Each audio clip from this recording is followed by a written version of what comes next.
listening to the GM Shuffle with Michael Lombardi, presented by DraftKings and VSiN. All right, welcome to the GM Shuffle with Michael Lombardi. It's Matt Youmans, the NFL preseason in the books. Michael, I'm one of those oddballs who loves the preseason, loves to break down the games the first 3 weeks here in August. I'm sure you are too. Are you ready for some real football? I am, and I appreciate you filling in. Femi went and left us GM Shuffle, so we really appreciate. Matt is one of the stars at VSiN. He's one of the best handicappers we have. If you don't follow Matt on Twitter, you should. He's got a great feel for the gambling world, and he has a great contest on Friday night. He gives out pizza, too, which is even better. So, Matt, thank you so much for doing this. We appreciate it. I love the preseason because it really fuels overreaction. It fuels highlights. Yep. And if you watch the highlights, you think, wow, this guy's really good. But if you watch the tape, like I was reading this morning, the Giants are worried that Evan Neal may miss week 1. Excuse me? He was horrible in the game. He couldn't block anybody. Right. What do they give a shit if he misses week 1 or week 5? He isn't any good. Like, what are we talking about? Like, just because he was a first-round pick doesn't mean he's good. Oh, my God, he's going to miss week 1.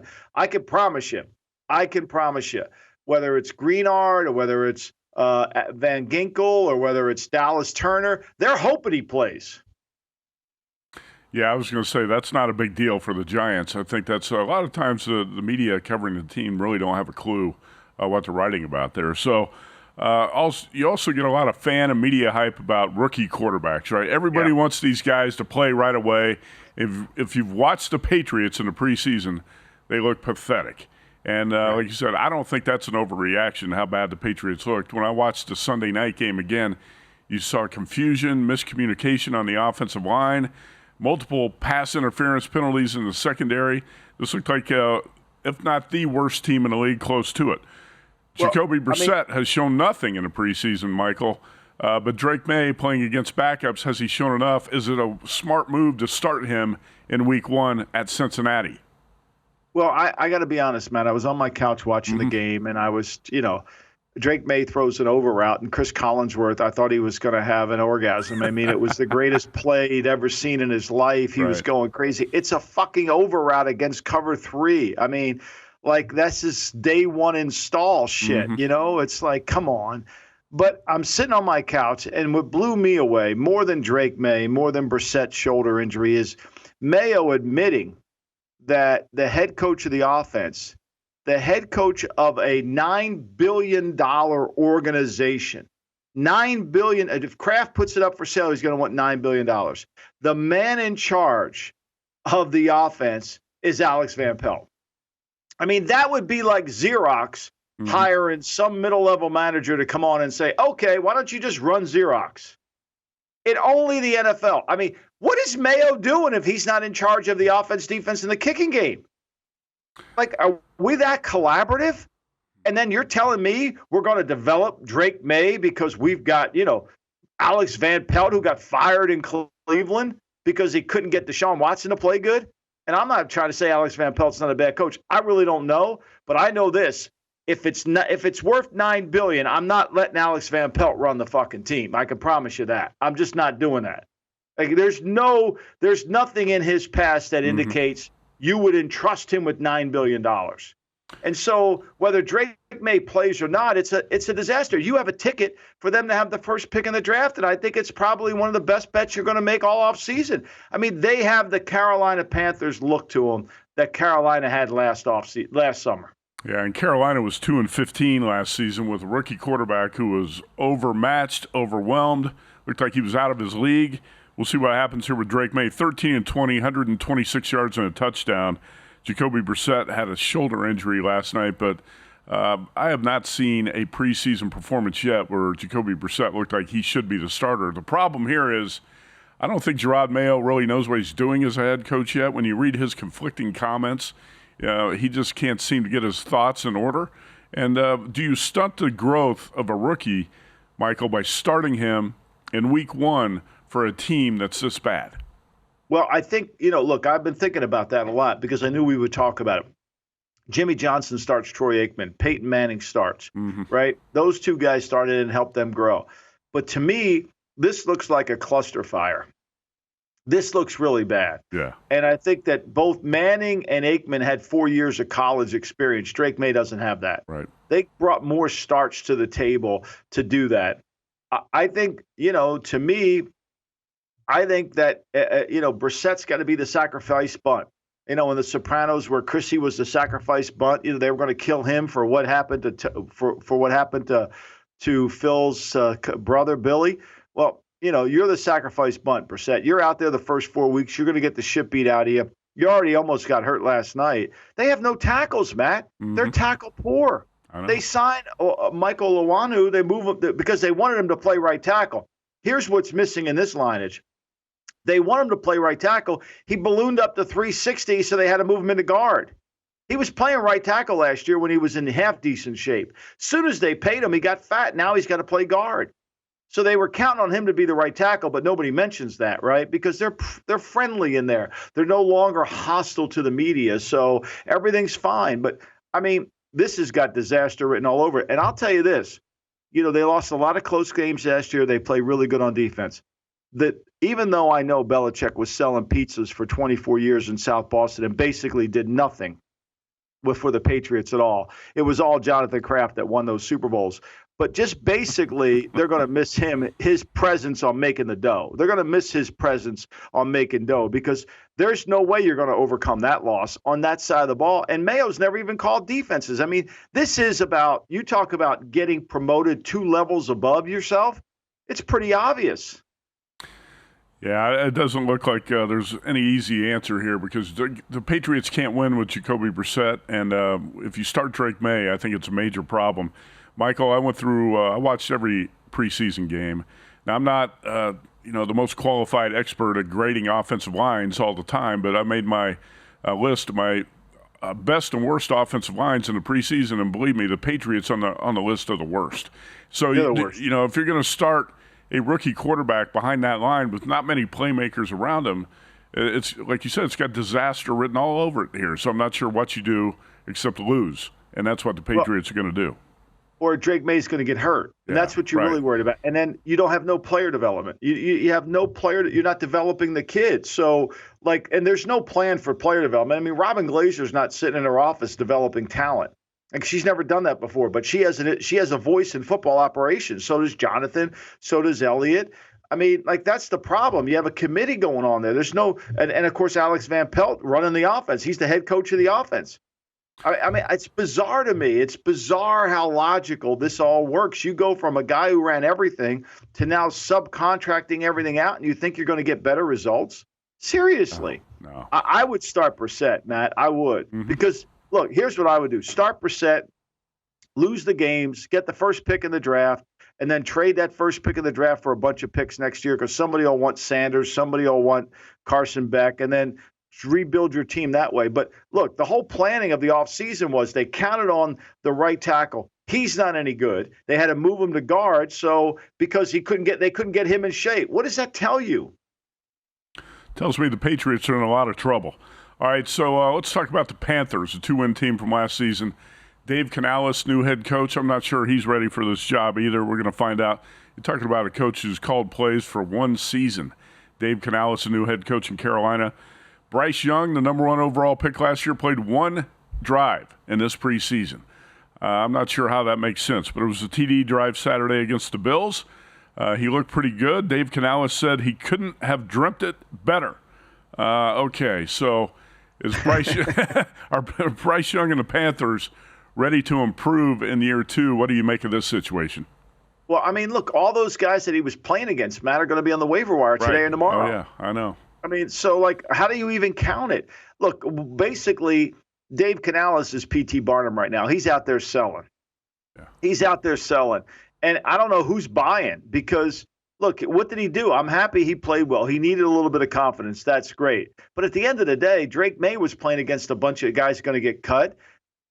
Canales put him out there with a bunch of guys who are going to – Bryce Young's playing with a bunch of guys who are going to get cut. You have to evaluate the level of comp. That's what makes Evan Neal so bad is because he's going against McKinley for the Jets and he's getting killed. He's not even going against the first teamers.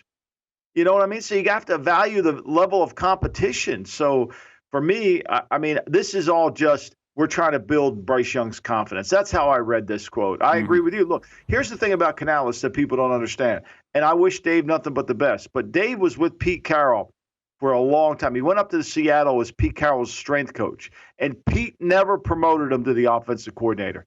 And he went to Tampa and he did a good job with Baker Mayfield. A good job. It wasn't elite. It was good. And now he's the head coach. Mm-hmm. Yeah, it seems like a quantum leap for Dave Canales. And, the more I've watched his press conferences and watched the Panthers, I don't think he's prepared for this job. But, the Panthers, tough job, and probably not too many respected coaches wanted that one. Quick question for you about Bo Nix, because I like the Broncos more now than I did a couple of months ago. Now, Bo Nix had two good performances against the Green Bay and Indianapolis backups in the preseason, but he's a guy who started 61 games in college at Auburn and Oregon. Do you believe he's ready to step in and start for the Broncos in week one for Sean Payton? Because he's got player development. Sean's not going to put him out there to the Wolves. Sean knows what he's doing. He's going to set up the game plan for Bo Nix to be successful. Bo Nix is going to have his ups and downs, and Bo Nix isn't going to be perfect, but who is, right? So they're going to set him up so that he is successful, and Sean's going to call the game. He's going to run the football. He's going to do things to help Bo Nix, and Bo Nix is smart with experience, and they're going to try to play those games the way they played last year, close-knit, win the game in the fourth quarter. But the difference this year from this year to last year is Bo Nix will do what Sean wants him to do. He'll follow through with the calls. I mean, they couldn't get Russell to make the calls. Russell wanted to have a play sheet on his wrist. Sean doesn't want that. So it was hard to communicate. That'll change. Look, I think Denver's offensive line is good. I think they're good. They're not great. They're good. I have them as a red chip offensive line. They'll run the ball. They'll manage the game. And Nix will make a few plays. I think it'll be a good play. All right, speaking of Russell Wilson, is he going to cook in Pittsburgh? We're going to talk about that a little bit. Deshaun Watson, Anthony Richardson, Trey Lance, a lot more to talk about with our quarterbacks after the break here on the GM Shuffle.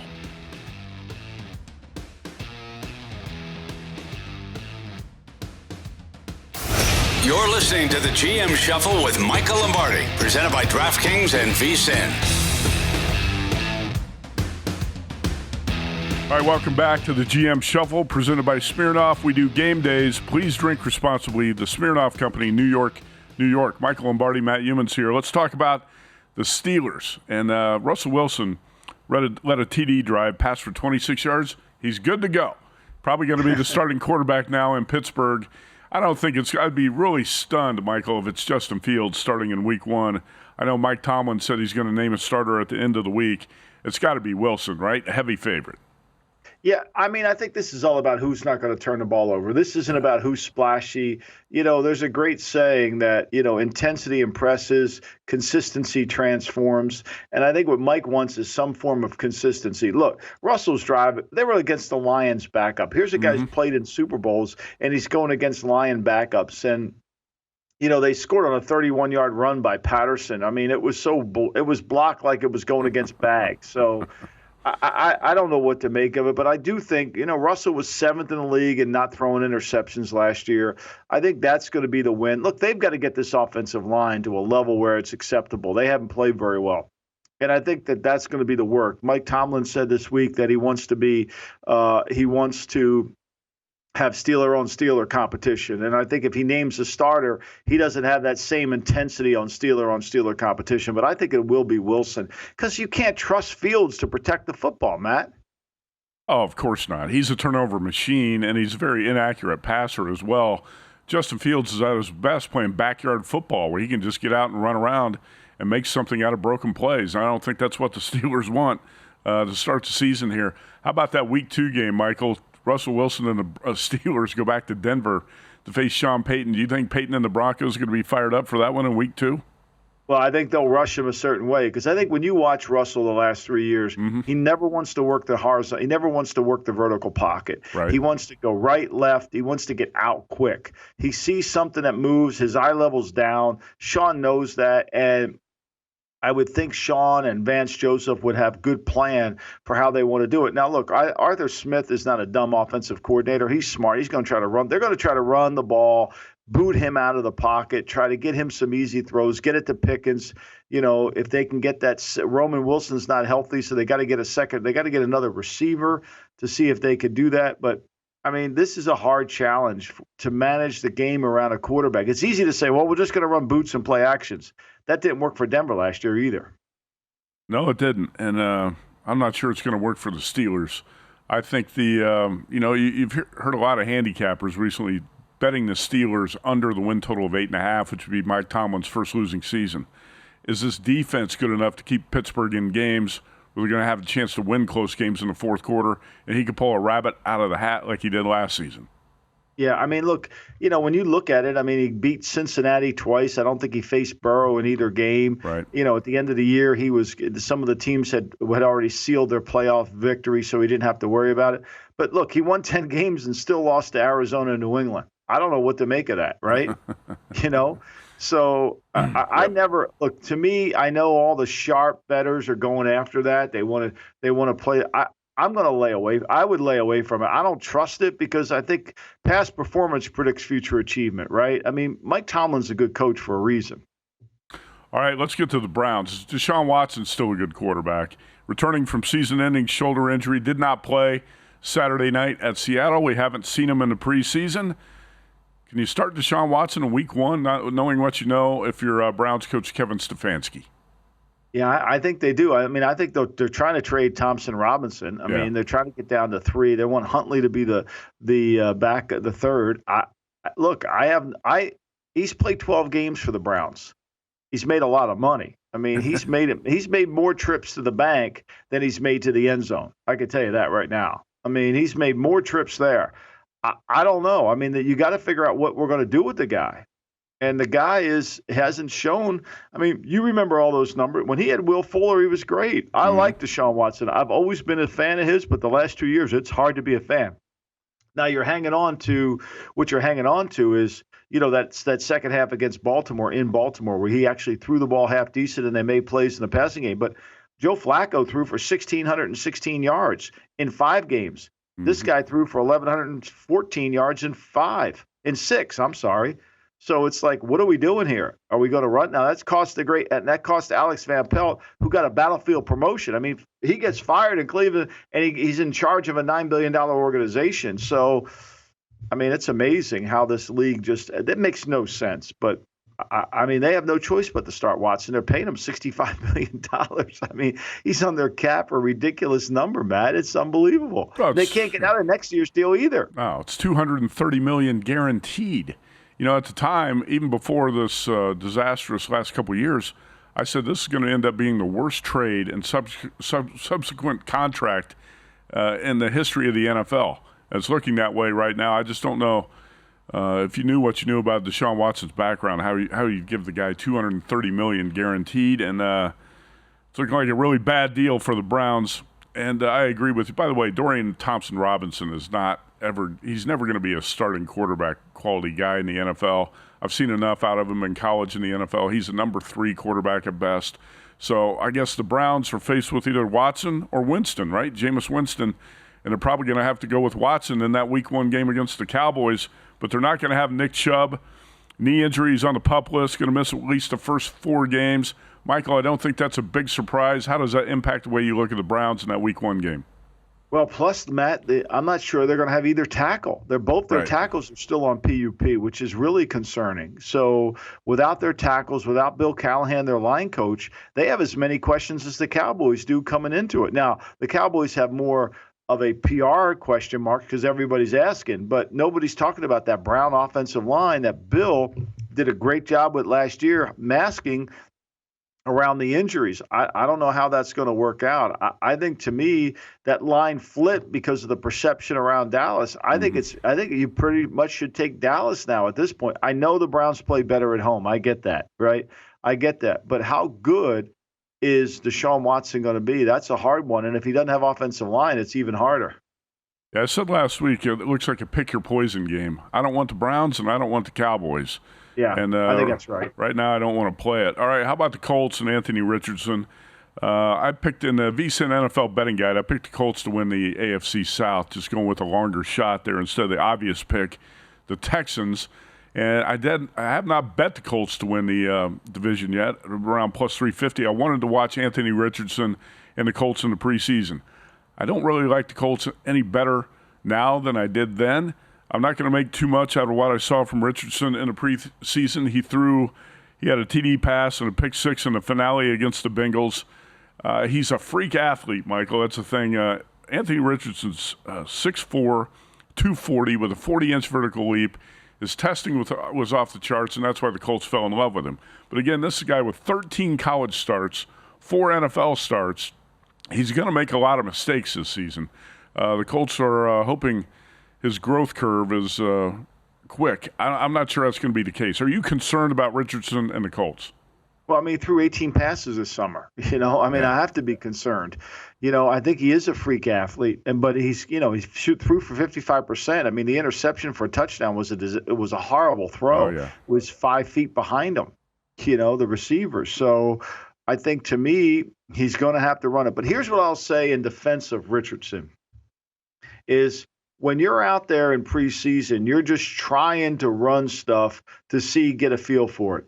I think when Shane Steichen has a chance to game plan Richardson versus the D'Amico Ryan's defense, I think he'll be able to groove him in, and certainly with more practice time, so he'll know kind of what he needs to do. And one thing about the regular season, it kind of reduces the playbook to an area where the players can focus just on what we're going to run this week, as opposed to trying to run a little bit of everything.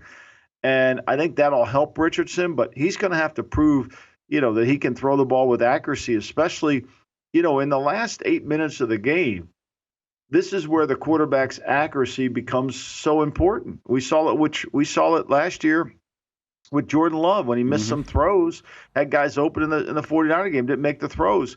I mean, we really should have 2 accuracy statistics when we look at games on quarterbacks. We should have the first 50 minutes, and then we should have their accuracy from minute 50 to 60 and see what that looks like, because I think it's going to be different. And I think that would really reflect how a guy plays when the pressure's on the line. It's like, really, those last 10 minutes are like the second 9 at Augusta on Sunday, after Amen Corner. That's where it's all going to be determined. And if you don't convert those third downs when you have the lead, or if you don't convert them when you don't, you lose. So I worry about that with Richardson, and I worry about Gus Bradley's defense. They're not very good at corner. They're going to need to add some corners. And if they don't rush, I watched Latua play the other day, and of course it made me think of Al Davis. If Al Davis watched Latua play, he would see him in a left-handed stance, right? And he would go berserk. He hated any defensive lineman in a left-handed stance, and he would always say, "Oh fuck, have you ever seen a sprinter in a left-handed stance before?" No, right? Right. They're always. They're always leading with their right foot, sprinters. They don't lead with they lead with their right. They gain a half a yard. And so, he would, and the kid's laid off the ball. I don't know if you watched him, Matt. He's laid off the ball. He would get better at that. I mean, they're going to need him to have a good year. They're going to need to rush the passer. I don't trust their defense. That's what worries me. Big game, opening game against the Texans. They've got, first play last game, and Nico Collins gets behind their defense, right? I just don't know if they're going to be good enough on defense in their scheme the way they run it. Letu from UCLA, the first defensive player picked in the draft. That was amazing. We were in here on draft night, and what was he, the 15th overall pick? And the first 14 picks were offensive players? Oh, well, the Bears didn't need a rusher. That's why they're signing. That's why they traded for Darrell Taylor. Really, but that's really going to help you. And they traded for Chris Williams. I love all these teams that picked offensive players are now trying to think they can piece together a defense. Atlanta signs Justin Simmons. Anybody watch tape on Justin Simmons lately? Right? Then they bring in Judon. Okay, good. Judon was good, but we don't know. He's 32 years old, And so then Chicago signs these 2 defensive linemen like it's going to help our depth. Really? These guys are going to get cut. I mean, Seattle's been trying to trade Darrell Taylor for 2 years. Are you buying the hype about the Bears offense and Caleb Williams?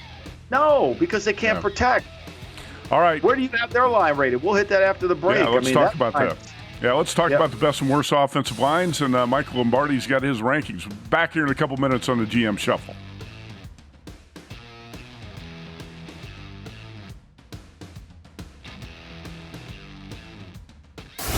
You're listening to the GM Shuffle with Michael Lombardi, presented by DraftKings and VSiN.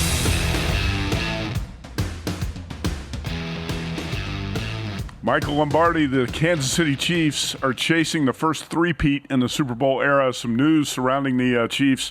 Creed Humphrey and the team agreed to a 4-year, $72 million deal. Makes him the highest-paid center in the NFL. Let's talk about the wide receivers. Juju Smith-Schuster let go by the Patriots, expected to sign with KC. When will Rashee Rice, who came on strong late last season, be suspended?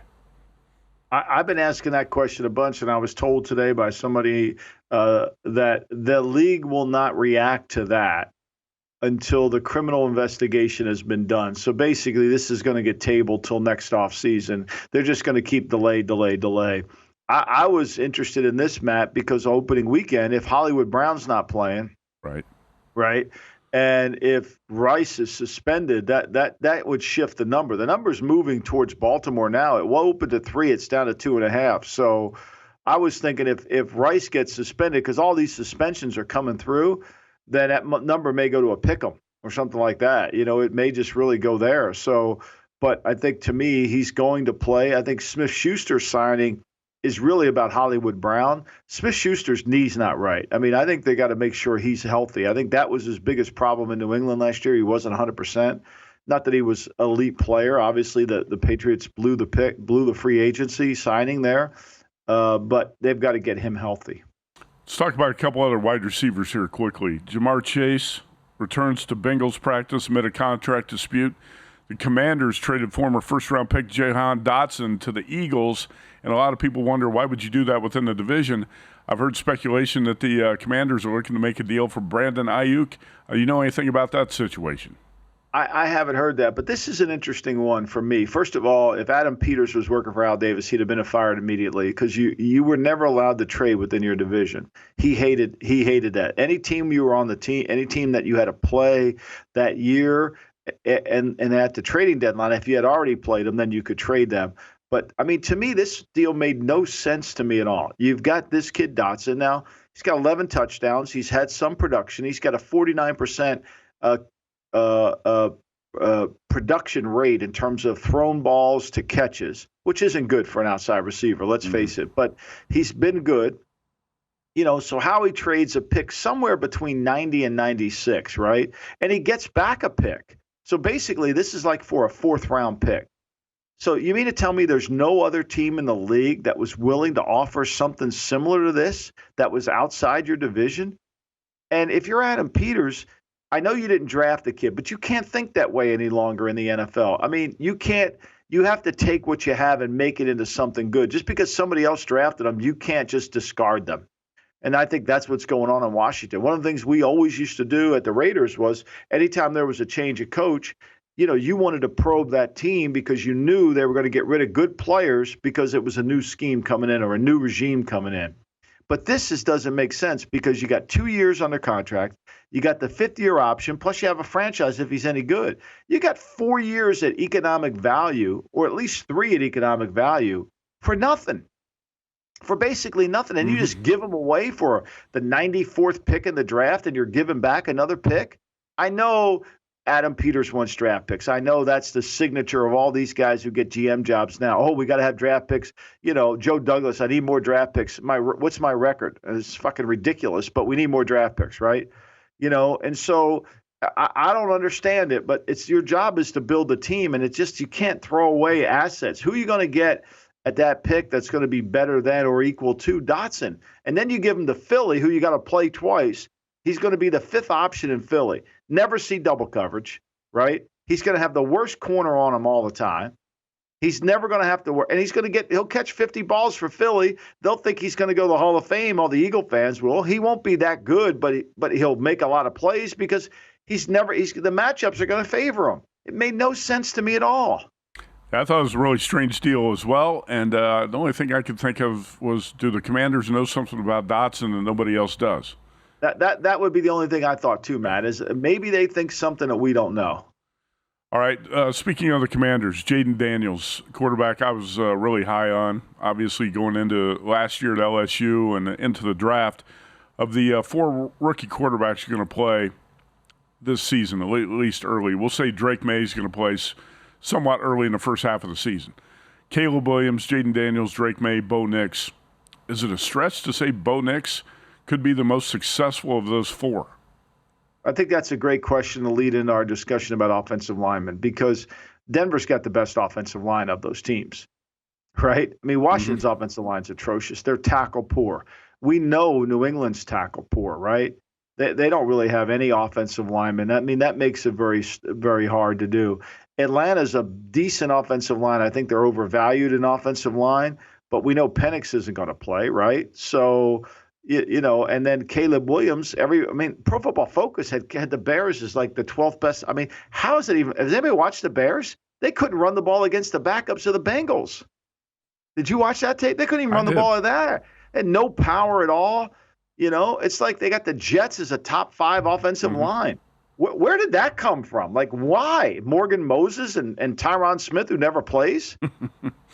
I mean, it made no sense. So I would say Bo Nix is set up perfectly. Not that I love that. To me, Denver's line is a second-tier line.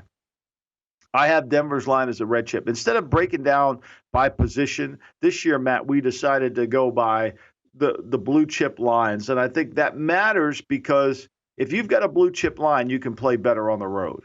So my blue chip lines, Detroit's by far the best line. It's not close. I think Philly's good, although Philly's a little bit overrated, but they're still a good line. I mean, I know everybody says Lane Johnson hasn't given up a sack since Moses wore shorts, but if you watch the tape, it's pretty clear that's not the case. Cleveland, and I put when healthy in here. Cleveland's line, if healthy, is good. And Minnesota's a good offensive line. Now, the red chip lines, I thought Green Bay was a better pass protection line than they are a run blocking line. I think Denver's a kind of a same level. I never would have thought this. I thought that the Rams line has improved with Jackson, by signing Jackson, by adding, they've got Alex Jackson's going to get suspended. But to me, I think they've really improved their line, and I think they'll run block better. The Colts are good. Atlanta's a good line. I don't think they're as great as people think. Last year was all play action. It's hard to find. To me, it's interesting. Cincinnati takes Chase, and everybody applauds it. But Detroit's going to win games because of Penny Sewell. Yeah, Sewell's a stud. There's no question about it. After the preseason, I can tell you the Lions, the Browns, the Eagles look like the best offensive lines to me. Chiefs. Who did you have? I didn't put the Chiefs in because I think the Chiefs are tackle poor. Yeah, the Chiefs and the Jets, I think, have a potential to be good, but I still got some question marks, and we didn't get to see them much in the preseason, right? So and I don't know who the left tackle is going to be. I think Taylor's a marginal player at best, so I didn't put them in there. Although I recognize their inside is good with Tooney and Humphrey and Smith. I get that, but the tackles bothered me on that team. Other offensive lines I liked, and I had the list here: Packers, Colts, Vikings, Broncos, Rams. Yeah, I mean, I had them all. We're on the same page. Yeah, we're on the same page. Look, I think here's the thing, too, for us as bettors and people listening to this that bet, if you don't have a blue chip line, you're going to be a little suspect on the road. Now Cleveland's line last year when they went into Houston struggled because they're playing a bunch of backups. That's why I like Minnesota's offensive line to play good. I mean, they signed Darrisaw. They got O'Neal. They're better inside. I mean, they'll do a good job. They'll go on the road again, New York, and they'll block a good front of the Giants. So, and the same thing with Philly. When you have a good line, you can play good on the road. You can travel. When you have a shitty line like New England, you start Drake Maye in Cincinnati, 9.5-point dog with a shitty offensive line trying to block that front, you're going to have some issues. So they couldn't handle a TE stunt last night. They couldn't handle a TE stunt from a backup defense, from a third-string defensive line last night. No, it was embarrassing. I thought the way the Patriots' offensive line played for large portions of that game. So, how about the worst offensive lines? I got the Patriots and the Giants down near the bottom. I've got, I think the Cowboys and the Dolphins have got potential problems on their offensive line. Now, I'm not sure where to rank the 49ers and the Raiders, but I don't like them. What do you think? Well, Miami gets away with it because of the RPO game. I mean, if Miami had to play a normal game without Tyreek Hill, that line would get exposed. Armstead's not going to play the whole season. We know that. He's 10 games at the most. But they do such a good job of masking that offensive line that they get away with it. I think they're in the bottom, but the way they get rid of the ball so quick, it helps. Mm-hmm. I think the 49ers are similar in this sense. If they can play from in front, if they don't get involved in a drop-back pass game, that line can function. It's not great. It can function. But they've got to find a cure for how they can they get better? They need Trent Williams. Can they get better if it becomes an all-pass game? I think that, look, they lost the Super Bowl because of blitz protection. They blew 2 blitz protections, and that's what cost them the Super Bowl. They had a touchdown on the one play, and they had a chance to convert the third down on another play, and they blew the protection, or else they're the Super Bowl champions. So that's got to concern you. Green Bay, I think, is a better pass-blocking line. They're not a great run-blocking line. I think we'll see what Jacobs does for them. I thought Aaron Jones was great. So, I mean, some of these lines, I think, the Giants, look, like we said earlier on the pod, I mean, you kidding me? Evan Neal, you're worried about it. If you start him at right tackle, it's a turnstile. Yeah, I'd agree with that as well. And even though Evan Neal was a high draft pick, he's not playing up to that or anywhere close to it. Let's wrap it up with a quick discussion here about Trey Lance. It was looking like he's going to be one of the biggest busts in recent NFL draft history. Niners took him third overall in 2021. Michael, I've talked to you about this before. One of the funniest things I've heard on TV the last few years was Louis Riddick, former NFL personnel guy, ESPN analyst, in August of 2022, he said Trey Lance is, quote, ready to take the league by storm. I'm still waiting for the storm. I'm on storm watch. It's not brewing. I don't know what's going on here, but Trey Lance has played in 8 games. He's got 4 starts, completed 55% of his 102 passes in his NFL career so far. He did lead the NFL in the preseason in passing and rushing yards, which is kind of an odd deal, but the Cowboys played him a lot. But he's off a 5-interception game against the Chargers. Is Lance ever going to be a starting quality quarterback in the NFL? No, and I think the answer is no. And the answer is the reason he went to North Dakota State is because, the University of Minnesota, which is where his hometown is, wanted him to play another position. He wanted to play quarterback. He's very athletic. It's like Mitchell Trubisky. If you study the backgrounds of some of these guys, Trubisky, Mr. Ohio, okay? Yep. Mr. Ohio. Ohio State said, we want you to play free safety. He said, no, I want to play quarterback. Goes to North Carolina, sits for 3 years, and then plays 1 year. And then, of course, the great Ryan Pace drafts him the first pick, trades for him anywhere. So to me, it's kind of a natural thing. And I think that when you watch Lance, he's always a tenth of a second late on everything. Sure. And his accuracy is atrocious. I mean, he throws an interception on sprint right option the other night. How do you throw an interception on sprint right option? Well, he threw the ball 8 yards inside the receiver. That's how. I mean, it was a bad pick. The Niners got rid of it. They knew what they were doing. They saw it. It was obvious. Hey, look, we had people on our network saying how great he was. Not you, but we had other people on our network talking about it. So for me, I know Jerry's clinging to it, but I think what McCarthy did was really good. I think McCarthy played him and let him keep playing, and now they know. They know exactly who this kid is as a player. He's a marginal backup at best, and he's probably always going to be a third.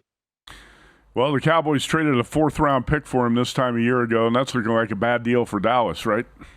Yeah, well, I mean, it is.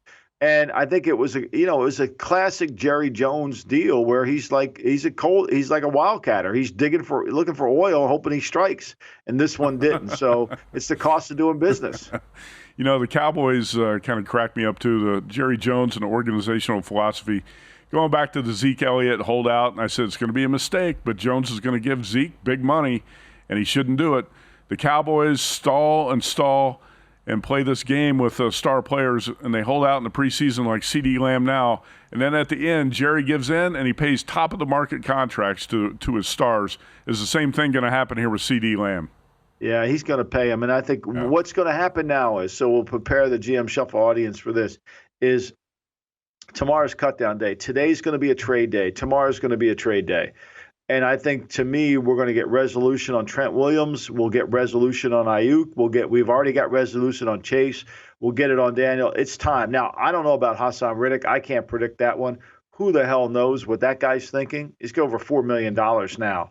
But to me, you're going to get some resolution on these deals, and you're going to see these minor trades, and they're trades that are about manipulating the waiver wire. I'll trade you this guy for a 6th, but you give me back a 7th, so this way I can get the player. I don't have to worry about the wire.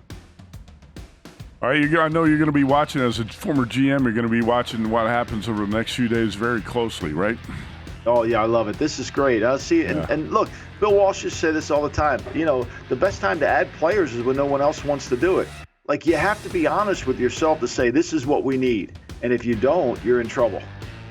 All right, Michael, great stuff today. Appreciate being in here with you, and we'll do it again sometime. Matt. Thanks. That's the GM Shuffle. Matt.